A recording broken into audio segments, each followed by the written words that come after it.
Bismillahirrahmanirrahim. Assalamualaikum warahmatullahi wabarakatuh. Kita ketemu kembali di pertemuan kedua mata kuliah pengantar akuntansi 1. Kali ini kita akan membahas terkait dengan transaksi bisnis perusahaan dan persamaan dasar akuntansi. Setelah minggu sebelumnya kita udah belajar terkait dengan perkenalan, apakah itu akuntansi itu apa, jenis akuntansi itu ada apa aja, dan lain-lain. Nah, sekarang kita masuk ke transaksi bisnis perusahaan dan persamaan dasar akuntansi. Jadi sebelum masuk ke jurnal, kita harus mengerti dulu terkait dengan apa itu transaksi dan persamaan dasar akuntansi itu seperti apa. Kalau ini tidak mengerti, nanti kesananya pun nggak akan ngerti ya. Nah, sebuah sistem akuntansi akan terdiri dari 3 bagian penting yang meliputi sebagaimana dalam ilustrasi yang ada di gambar 2.1. Jadi tahap pertama itu pasti kalau setiap proses akuntansi itu diawali dengan namanya pencatatan transaksi bisnis perusahaan. Setelahnya ada transaksi, setelah itu kita catat, dan nanti kita akan nyambung ke menganalisa atau menganalisis pengaruh transaksi tersebut terhadap bisnis dan pengaruhnya terhadap aset dan modal perusahaan. Ya, setelah itu kita menyiapkan laporan untuk pengambilan keputusan. Jadi untuk output sebuah proses akuntansi itu dari awal pencatatan sampai ke pelaporan keuangan, ingat ya.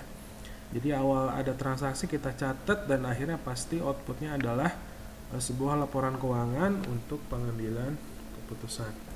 Ya. Nah, ini untuk pengertian transaksi bisnis. Transaksi bisnis di sini merupakan kejadian ekonomis yang menyebabkan perubahan dalam aset dan atau kewajiban dan atau ekuitas atau modal. Pasti kalau nggak ada transaksi bisnis nggak akan ada perubahan apapun ya dalam sebuah operasi perusahaan. Ya. Jika dalam perusahaan itu terdapat kenaikan aset, ya, maka kejadian ini akan berpengaruh pada penurunan aset yang lain atau kenaikan kewajiban tertentu atau kenaikan ekuitas atau modal. Jadi tergantung transaksinya nanti apa. Apakah dia akan menambah aset atau mengurangi aset, ataukah dia akan mengurangi kewajiban atau hutang atau menambah kewajiban, atau dia akan mengalami kenaikan modal atau penurunan modal. Tentunya kita harus tahu dulu yang termasuk aset itu apa, yang termasuk kewajiban itu apa, yang masuk ke dalam modal itu apa, ya. Nah, ini kita lihat dari ilustrasi 2.2.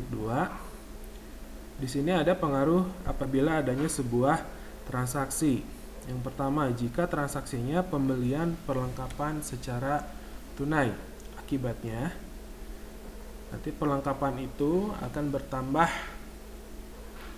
dan kas akan berkurang. Karena dia di sini pembelian perlengkapan secara tunai dan perlengkapan ini dia masuk ke dalam kategori aset atau harta. Karena dia belinya secara tunai, dia belinya menggunakan kas perusahaan sehingga aset yang lain akan berkurang, yaitu adalah kas.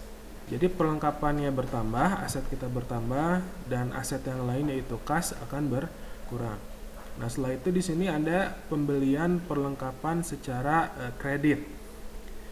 Nah, di sini kita belinya secara kredit, jadi ngutang ya belinya. Jadi perlengkapan atau asetnya akan bertambah, maka hutangnya akan bertambah. Ya, atau kewajiban. Ya, bedanya kalau yang pertama kan tadi tunai, berarti yang berkurang adalah kas. Nah, kalau ini belinya kredit, berarti hutang akan bertambah. Terus di sini ada pemilik menyetorkan modal berupa uang tunai ke perusahaan. Berarti karena dia menyetornya untuk uang tunai, maka kasnya itu akan bertambah, asetnya, modal juga akan bertambah. Ya. Jadi untuk si pemiliknya itu menyetorkan uang untuk modal awal. Ya.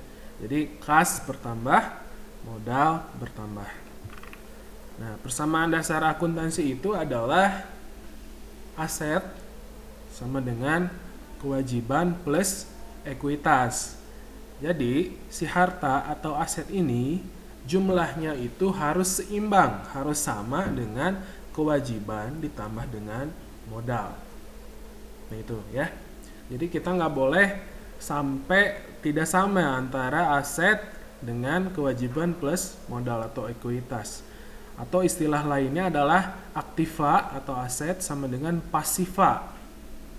Pasiva itu adalah kewajiban plus ekuitas atau modal. Seperti itu ya. Jadi setelah ini nanti terkait dengan persamaan dasar akuntansi, jadi jangan sampai antara aset dan kewajiban dan ekuitas ini tidak seimbang. Nah, ini harus seimbang ya.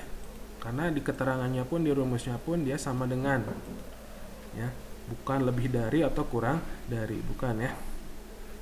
Nah, sumber daya yang dimiliki oleh suatu organisasi atau perusahaan disebut dengan aset ya. Sedangkan hak atau klaim atas perusahaan dibagi menjadi dua.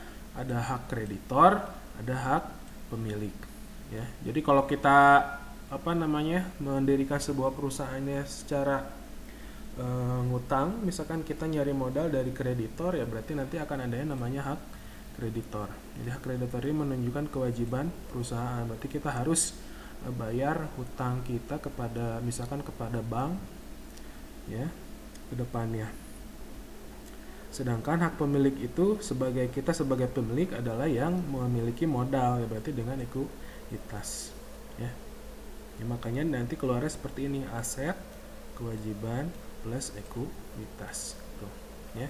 Kalau aset itu adalah sumber daya yang dimiliki oleh perusahaan yang dapat digunakan oleh perusahaan dalam kelancaran aktivitas produksi, konsumsi, dan pertukaran. Jadi dengan demikian, aset merupakan kapasitas yang dimiliki perusahaan yang memberikan manfaat ekonomis di masa yang akan datang dan menghasilkan bagi perusahaan yang bersangkutan.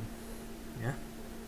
Kalau kewajiban adalah klaim atas aset tertentu. Bentuk sederhana kewajiban perusahaan adalah hutang. Hutang ini bisa timbul dari peminjaman uang, pembelian barang dagangan, atau perlengkapan secara kredit yang digunakan untuk membantu kegiatan perusahaan. Nah, sedangkan ekuitas atau modal merupakan klaim pemilik atas semua aset yang ada di perusahaan yang dihitung dengan cara total aset dikurangi dengan total kewajiban. Dengan demikian, total aset yang dimiliki perusahaan akan menjadi klaim dari para kreditor dan klaim pemilik. Klaim dari pemilik merupakan sisa dari klaim kreditor, seperti itu ya. Nah, ini kita masuk ke analisis transaksi. Misalkan di sini ada contoh. Di sini ada perusahaan Widya Jasa Karya yang bergerak di bidang jasa konsultan.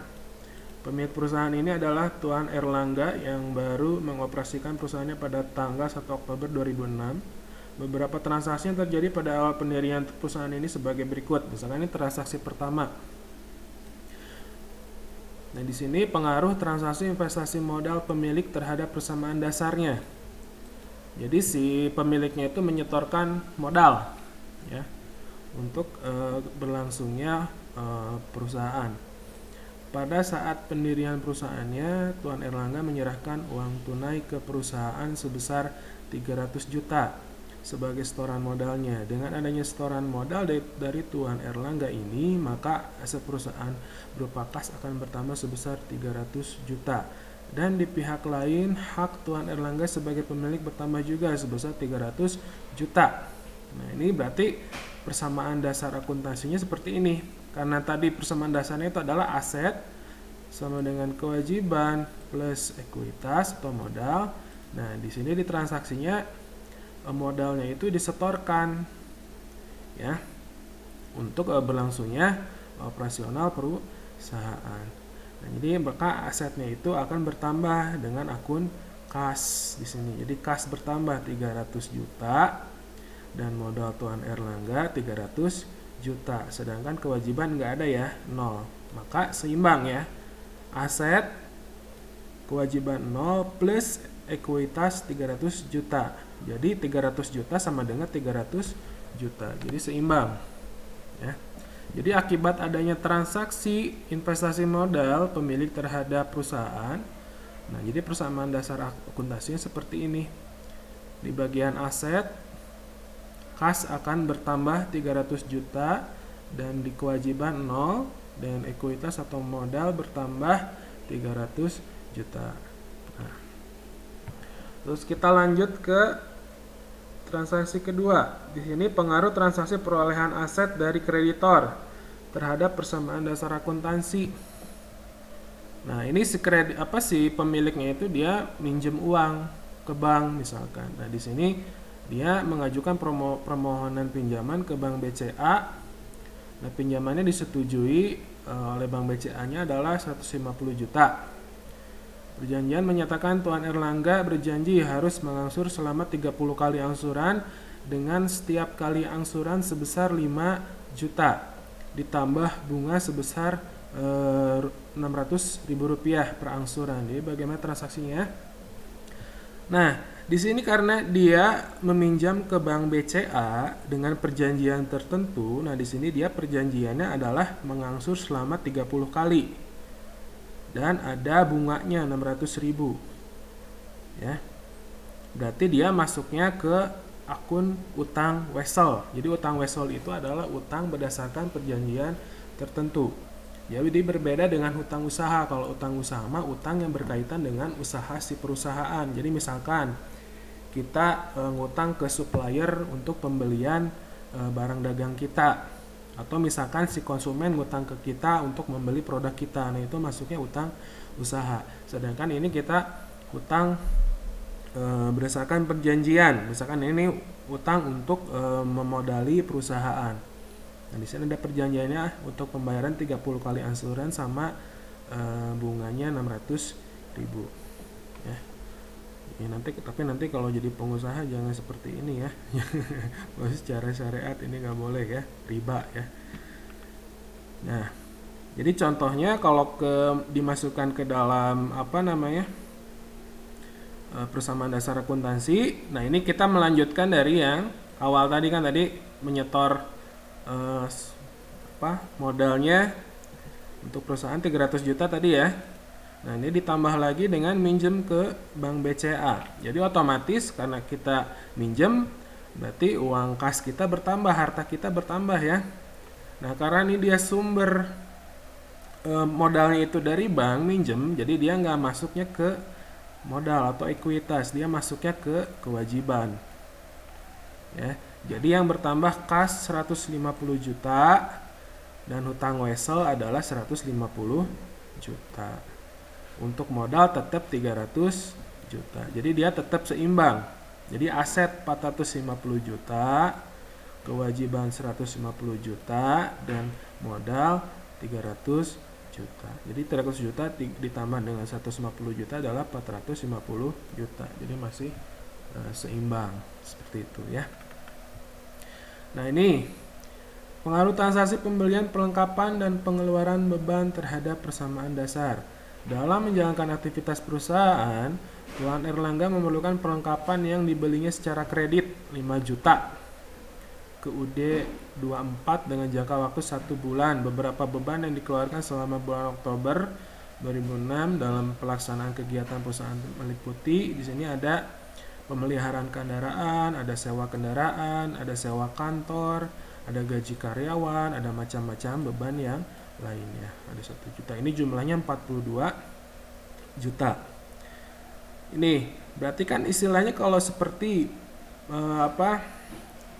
membeli perlengkapan, berarti nanti akan bertambah aset kita yaitu perlengkapan sebesar 5 juta. Ya. Tapi kasnya itu akan di sini secara kredit ya. Secara kredit berarti utangnya nambah 5 juta. Terus di sini ada pengeluaran lagi, pembelian kendaraan, sewa kantor, gaji karyawan. Ya, berarti dia ngeluarin uang ya. Berarti nanti hartanya akan berkurang. Begitu pula dengan modal. Jadi kalau digambarkan ke dalam persamaan dasar akuntansi seperti ini. Nah, ini kita lanjutin lagi dari yang atas ya. Nah, ini. Kan tadi 450 juta jumlahnya ini sama ya. Nah, ini transaksi pembelian perlengkapan tadi secara kredit. Berarti nanti aset terkait dengan akun perlengkapan. Ya, ini kas dengan perlengkapan beda ya. Jadi kita bikin lagi untuk akun tambahannya di sebelahnya. Jadi kas plus perlengkapan. Karena kita beli perlengkapan berarti perlengkapannya nambah. Nambah sebesar 5 juta. Karena dia belinya kredit, utang, ya berarti yang utangnya itu adalah bertambah 5 juta. Nah, karena ini terkait dengan usaha perusahaan, berarti akan nambah akun utang usaha. Ya, jadi kas plus perlengkapan ini adalah aset. Ya, berarti asetnya sebesar 450 juta untuk kas dan perlengkapan ada 5 juta. Ya, terus di sini ada kewajiban itu adalah utang wesel plus utang usaha ditambah dengan modal. Utang weselnya 150 juta, utang usahanya 5 juta, dan ekuitasnya atau modalnya di 300 juta. Nah, terus di sini ada beban-beban pembayaran tadi kan ya, yang ini. Nah, berarti dia akan mengurangi aset dan mengurangi modal. Ya. Ingat, aset itu adalah keseluruhan aset itu, kas itu harus sama dengan modal. Ingat. Jadi kalau misalkan ada terkait dengan pengeluaran-pengeluaran, jika kita masukkan ke dalam persamaan dasar akuntansi, ya, berarti dia akan mengurangi aset, yaitu dalam akun kas, dan ekuitasnya itu adalah modal. Kecuali nanti kalau dia secara pengeluaran itu dengan menggunakan kredit. Kalau kredit kan berarti dia masuknya ke utang atau kewajiban. Nah, ini misalkan pertama pemeliharaan kendaraan, sewa kendaraan, sewa kantor, gaji karyawan, macam-macam beban. Ini akan mengurangi kas, jadi minus. Dan ini pun sama, minus, mengurangi modal. Jadi hasil akhirnya saldo barunya adalah untuk kasnya 408 juta, untuk perlengkapannya 5 juta, untuk utang weselnya 150 juta, utang usahanya 5 juta, modalnya 258 juta. Ini jika dijumlahkan berarti kan 458 juta. Ini pun sama. Ya, 458 juta. Nah, jadi seimbang ya. Jadi ingat, nggak boleh sampai tidak seimbang antara aset sama dengan kewajiban plus ekuitas.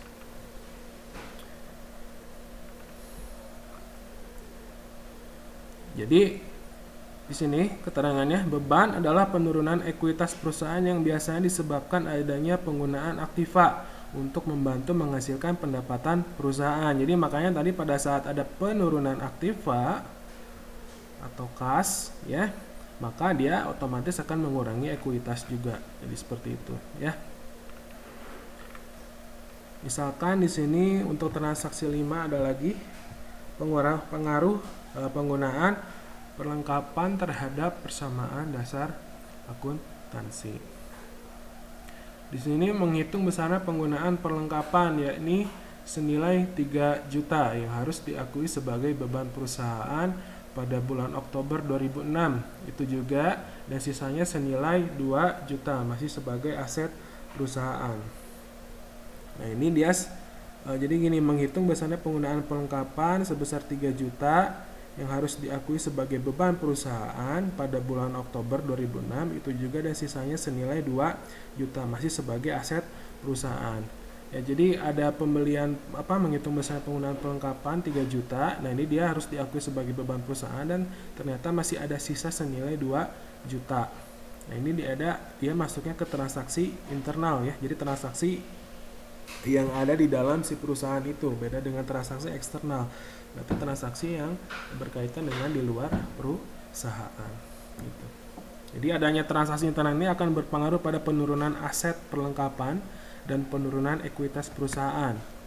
Ya, jadi kalau dilihat dari persamaan dasar akuntansinya seperti ini. Ya.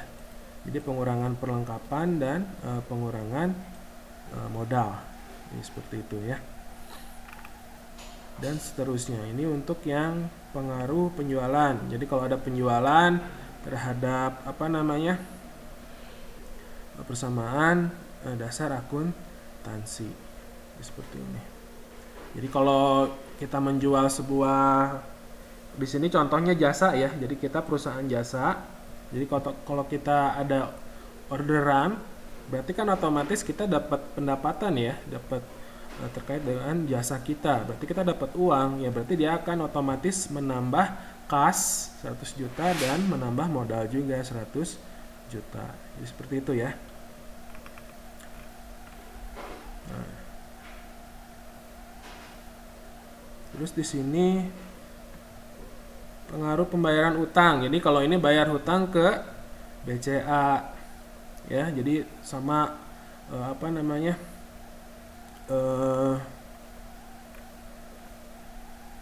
perusahaan memiliki hutang ke bank BCA 150 juta sebagaimana pada transaksi 2. Perusahaan harus mengangsur ke bank BCA beserta pembayaran bunganya. Untuk setiap kali angsuran sudah ditetapkan sebesar 5 juta dan bunganya sebesar 600.000. Jadi ada bunganya sebesar 600.000 ya. Nah, ini pengaruh transaksi ini terhadap persamaan dasar akuntansi akan menurunkan aset sebesar 5.600.000 karena kita ngeluarin uangnya sebesar 5.600.000 kan.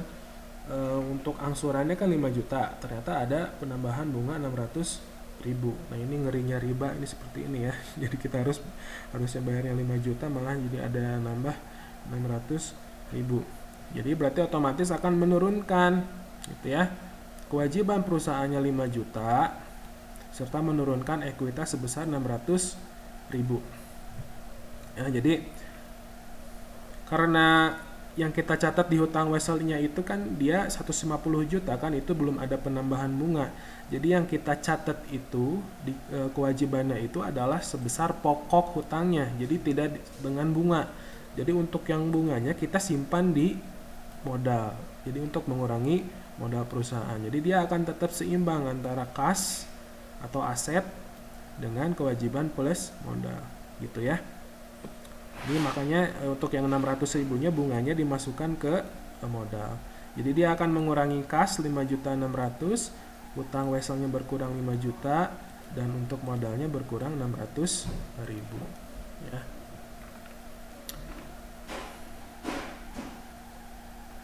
Terus di sini ada pengambilan pribadi. Jadi kan kadang-kadang kalau misalkan dia perusahaannya milik pribadi, nah ini kan Tuan Erlangga yang punya perusahaan. Nah, jadi dia milik pribadi, dia yang ngemodalin sendiri, ya berarti kadang-kadang suka ada ngambil uang ya untuk keperluan pribadi. Misalkan di sini contohnya untuk membayar uang pangkal anaknya masuk ke perguruan tinggi 20 juta. Jadi keperluan pribadi ini namanya adalah prive ya. Ya, prive itu adalah pengambilan pribadi si pemilik perusahaan untuk keperluan pribadinya. Jadi kalau masuk ke persamaan dasar akuntansi jadinya seperti ini. Dia akan mengurangi kas 20 juta dan mengurangi modal 20 juta. Ya, karena adanya pengambilan pribadi atau prive. Seperti itu, ya. Atau di sini modalnya ini dia lebih spesifiknya adalah nanti ada prive gitu sebelahnya. Untuk lebih jelasnya bisa ditambahkan sebelah modal ada tambahkan plus di bagian ekuitas ada prive ya, dia itu untuk mengurangi modal gitu ya.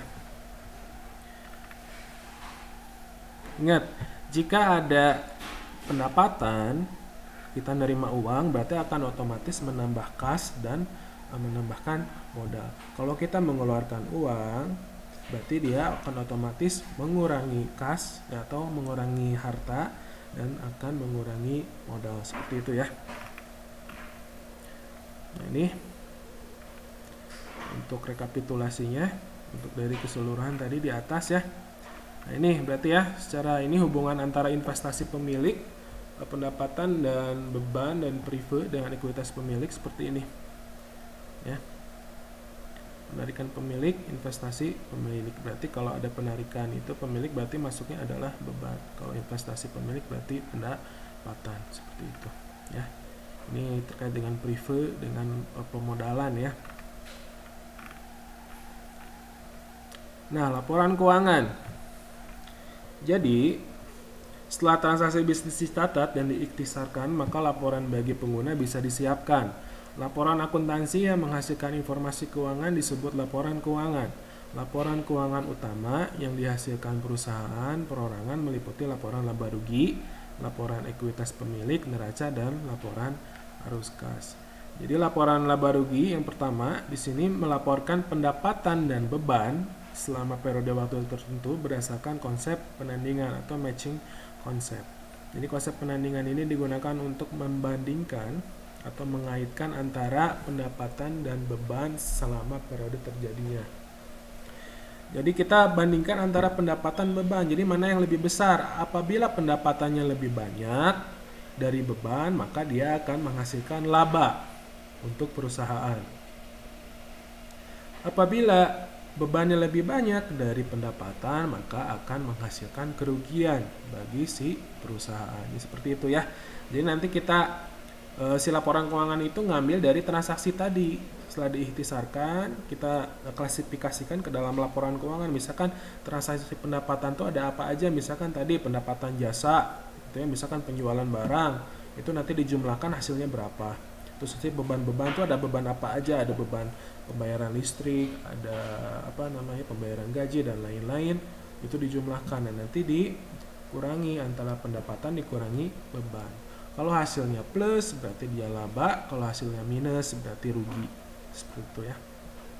Nah, kalau neraca ini adalah pelaporan terkait dengan kewajiban terkait dengan harta sama dengan kewajiban plus modal. Ini report ya, dan ini harus seimbang, ingat.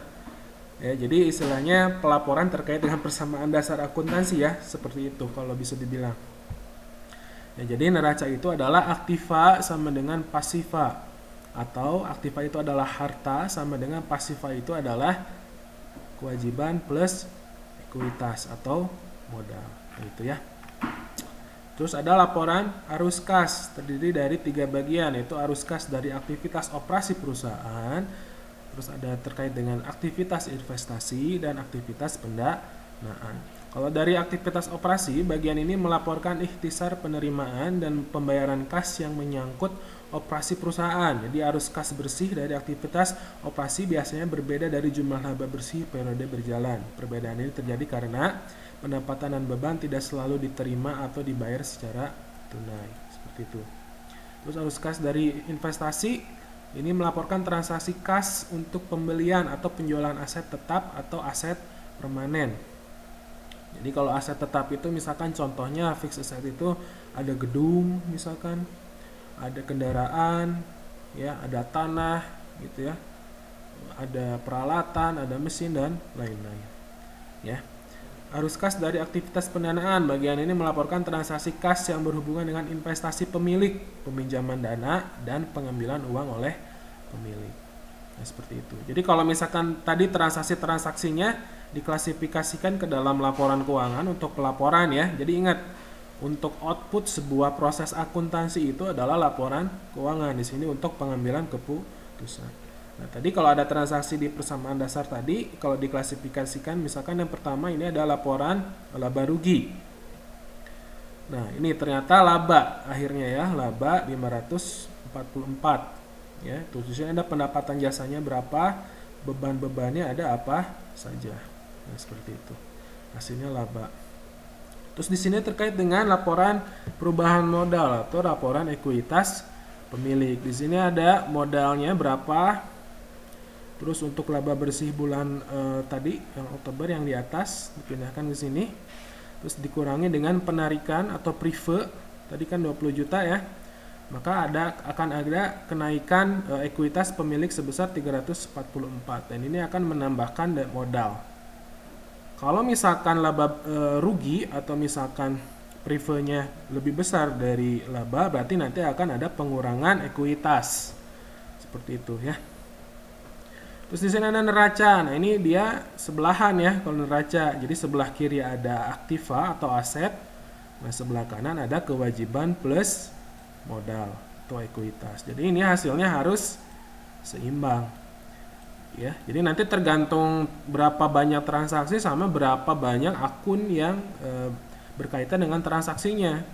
Nah, ini kalau tadi kan baru dikit ya transaksinya, jadi yang keluarnya akunnya cuma segini. Ya. Terus di sini terkait dengan laporan arus kas. Di sini ada dari aktivitas operasi, ya. Terus ada aktivitas pendanaan dan terakhir tadi dari investasi. Ini investasinya nggak ada ya, kosong. Jadi hanya ada terkait dengan operasi dan pendanaan. Jadi saldo kasnya bulan Oktober adalah sebesar segini ya. Jadi kalian bisa pelajari lebih lanjut. Nah, di sini ada contoh soal dan penyelesaiannya. Coba kalian pelajari di rumah masing-masing. Nanti kita bahas di pertemuan selanjutnya via Zoom ya. Kalau memungkinkan ya. Coba kalian pelajari untuk terkait dengan latihannya, nanti saya akan kasih soal juga ya untuk memperdalam lagi ya. Jadi kalau ada yang ditanyakan bisa via WA group atau nanti saya akan buatkan forum di LMS ya. Cukup sekian untuk pertemuan kali ini.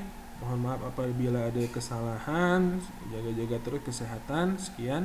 Assalamualaikum warahmatullahi wabarakatuh.